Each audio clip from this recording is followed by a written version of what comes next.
അയൽക്കാരിയിലെ പാട്ടാണ്. അതായത് അതിൽ സിറ്റുവേഷൻ പറഞ്ഞു കൊടുത്തു. മറ്റേ അന്ന് ട്യൂൺ ചെയ്തതല്ല എഴുതിയത്. ആദ്യം ശ്രീമാൻ തമ്പി തന്നെയാണ് എഴുതിയത്.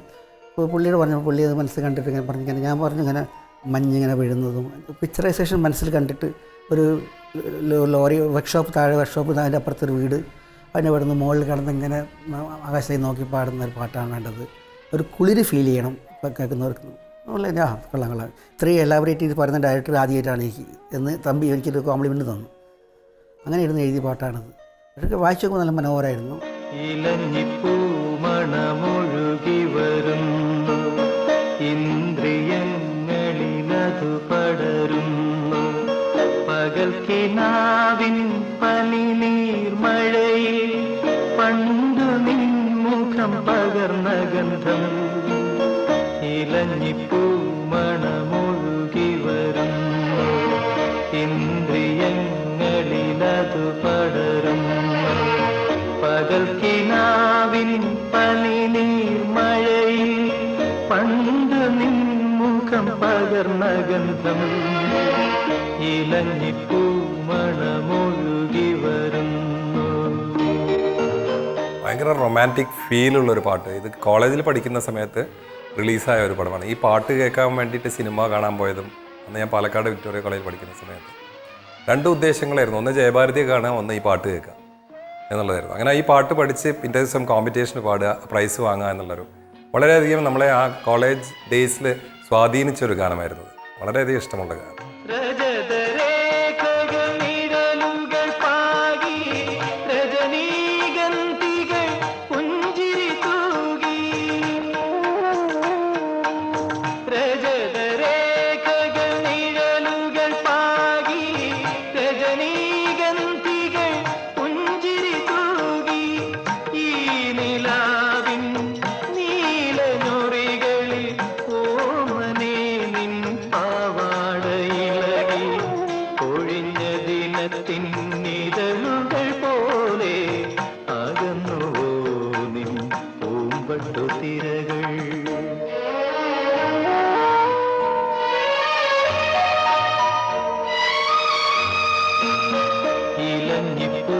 ഇലഞ്ഞിപ്പൂമണമൊഴുകി വരുന്നു, ഇന്ദ്രിയങ്ങളിലതു പടരുന്നു, പകൽ കിനാവിൻ പനിനീർമഴയിൽ പണ്ടു നിൻമുഖം പകർന്ന ഗന്ധം.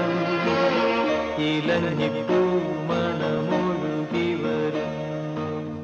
പത്മരാജനും ഞാനും കൂടി ചേർന്നൊരു പടം ചെയ്യണം. ഹരിപോത്തൻ ഭയങ്കര നിർബന്ധം എന്നെ വെച്ചൊരു പടം ചെയ്യാൻ. അതിന് അപ്പോൾ ഞാൻ പറഞ്ഞു നമുക്ക് പപ്പനെ വെച്ച് ചെയ്യാം. ഞങ്ങളൊക്കെ പപ്പൻ എന്ന് വിളിക്കും. അങ്ങനെയാണ് ഒരു കഥ ഓൾമോസ്റ്റ് ഒക്കെ ശരിയാക്കി കഴിഞ്ഞു. ഇപ്പം കമലഹാസനായിരുന്നു എന്നെ ഹീറോ ആക്കി വെച്ചിരുന്നത്. അങ്ങനെ വെച്ചപ്പോൾ കമലെടുത്ത് കഥ പറയാൻ പോയപ്പോഴത്തേക്കും എടാ ഞാനിതിപ്പോൾ ചെയ്തു ഞാൻ അത് ഞങ്ങളെ ബന്ധത്തിൻ്റെ പേരിൽ പറഞ്ഞതാണ്. ഞാൻ പക്ഷേ അന്ന് ശങ്കരൻ നായർ പടം ചെയ്ത് ഓൾമോസ്റ്റ് തീർന്നു, മദനോത്സവം എന്നല്ല, അത് എൻ്റെ കഥയാണ്. അപ്പോൾ അവർ പത്മരാജൻ അത് പക്ഷേ വേറെ വേർഷനാണ്. പക്ഷേ രണ്ടുപേരുടെയും ലവ് സ്റ്റോറി എന്നുള്ള സബ്ജക്റ്റിൻ്റെ വേർഷൻ ഡിഫറെൻറ്റ് വേർഷൻ. പക്ഷേ കമലഹാസൻ തന്നെയാണ് അതും ചെയ്തത്. ഞങ്ങൾ ചെയ്യാൻ പോകുന്നു കമലഹാസൻ വെച്ചാൽ. അപ്പോൾ പറഞ്ഞ് വേണ്ട വെച്ചു, ആ പ്രൊജക്റ്റേ വേണ്ട വെച്ചു. അങ്ങനെ പറഞ്ഞു എൻ്റെ ഒരു നോവലിട്ടുണ്ട് ഇതാ ഇവിടെ വരെ എന്നുള്ള നോവൽ. അത് പറഞ്ഞപ്പോൾ തന്നെ ഭയങ്കര രസമായി, ഇൻട്രസ്റ്റിംഗ് ആയിട്ട് അതങ്ങനെ ഇതായി. അങ്ങനെയാണ് ഇതാ അവിടെ എനിക്ക് പോകുന്നത്. അതിലെല്ലാ പാട്ടുകളും നോവലാണ്. വെണ്ണയോ വെണ്ണയോ വെണ്ണിലാവുറഞ്ഞതോ വെളുത്ത പെണ്ണേ നിന്റെ പൂമേനി, കവിതയോ കവിയും ഇന്ദ്രജാലമോ കറുത്ത കണ്ണിൽ കണ്ട പൂന്തോണി. വെണ്ണയോ വെണ്ണിലാവുറഞ്ഞതോ വെളുത്ത പെണ്ണേ നിന്റെ പൂമേനി, കവിതയോ കവിയും ഇന്ദ്രജാലമോ കറുത്ത കണ്ണിൽ കണ്ട പൂന്തോണി. വെണ്ണയോ വെണ്ണിലാവുറഞ്ഞതോ. ഈ പാട്ടിൽ യൂസഫ് അലി സാറിൻ്റെ ചില പ്രത്യേകതകൾ നമുക്ക് ഈ പാട്ടിൽ കാണാം. ഇത് നടക്കുന്നത് ഒരു താറാവ് വളർത്തുകാരും അങ്ങനെ ഒരു കഥയാണ് ഈ സിനിമ പറയുന്നത്. ആ സിനിമയുടെ ഭൂമിക എന്ന് പറയുന്നത് കുട്ടനാടാണ്. അപ്പോൾ അവിടെ ഒരുപാട് താറാവുകൾ ഒഴുകി നടക്കുന്ന കുട്ടനാടൻ കായലിനെ കുറിച്ച് അദ്ദേഹം പറയുന്നത് ഒത്തുചേർന്ന് ഒഴുകി വന്നു, കുട്ടനാടൻ കായലിലെ ഹംസങ്ങൾ എന്നാണ്. ഈ താറാവുകളെ ഈ കായലിലൂടെ ഒഴുകി നടക്കുന്ന ഹംസങ്ങളായിട്ടാണ് യൂസഫ് അലി സാർ എഴുതിയിരിക്കുന്നത്. ആ പാട്ടിൽ കുട്ടനാടിൻ്റെ കൽപ്പനകളെല്ലാം ഉണ്ട്. അതിൻ്റെ ചാരുതയോടുകൂടി തന്നെ ദേവരായ മാസ്റ്റർ ഈണമിട്ടിട്ടുണ്ട്. ദാസാർ ഏറ്റവും ഹൃദ്യമായി പാടിയിട്ടുണ്ട്. ൊന്നു ചേർന്നൊഴുകി വന്നു ഈ കുട്ടനാടൻ കായലിലെ ഹംസങ്ങൾ.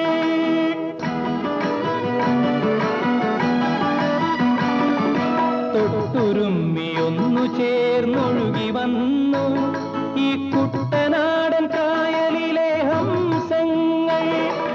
ചെണ്ടണിഞ്ഞു തേനലകൾ തുളുമ്പി നിന്നു നിന്നെ കണ്ട നാൾ വിടന്നൊരെന്റെ സ്വപ്നങ്ങൾ സ്വപ്നങ്ങൾ.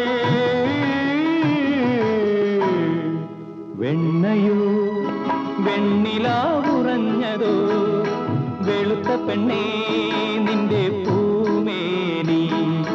കവിതയോ കവിയും ഇന്ദ്രജാലമോ കറുത്ത കണ്ണിൽ കണ്ട പൂന്തോണി. വെണ്ണയോ വെണ്ണിലാവുറഞ്ഞതോ